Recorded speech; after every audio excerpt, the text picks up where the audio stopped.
Welcome back to A Pearl in Every Cowslip Seer.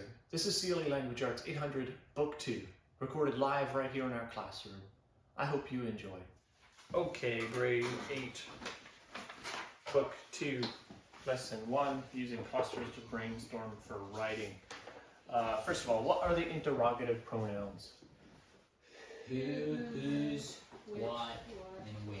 Good. What are the demonstrative This, that, these, pronouns? and those. This, that, these, and those.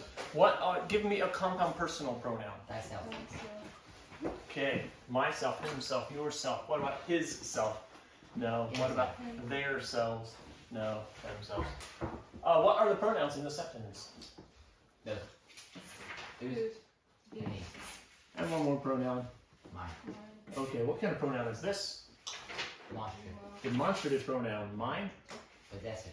Possessive is a personal possessive pronoun. Whose? Interrogative and Interrogative. demonstrative. And demonstrative again. Great. We will have a shorter lesson today. There's not that much to discuss. Clusters. You have learned about clusters in the other grades, so I think you should be a master at doing clusters. For a cluster, it can help you organize your thoughts. Suppose you have to write about something or speak about something, and you don't know where to start. Maybe you don't even have a topic. Well, when you finally come up with a topic, a good idea is to decide, how can I make my thoughts flow from this topic in such a way that what I say will make sense? How can we look at a topic in an organized way? And a good way of doing that is to make a cluster. Let's make a cluster about love, okay? If we make a cluster about love, suppose we want to talk about love. Then we could write it down and then we could think, what are some things that we could talk about, aspects of love, or things we could talk about with love? Do you have any ideas? We could go God's love. We could go, what else? What would be part of love that isn't God's love? World. What? I don't know. Don't say hate, because that's not part of love. But man's love. God's love, man's love.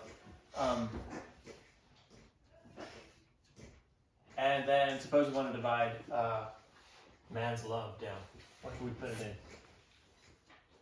in? Love for Family. family. Man might have love for what else? Money.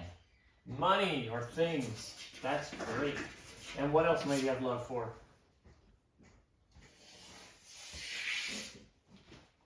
I was going to go pets, dogs.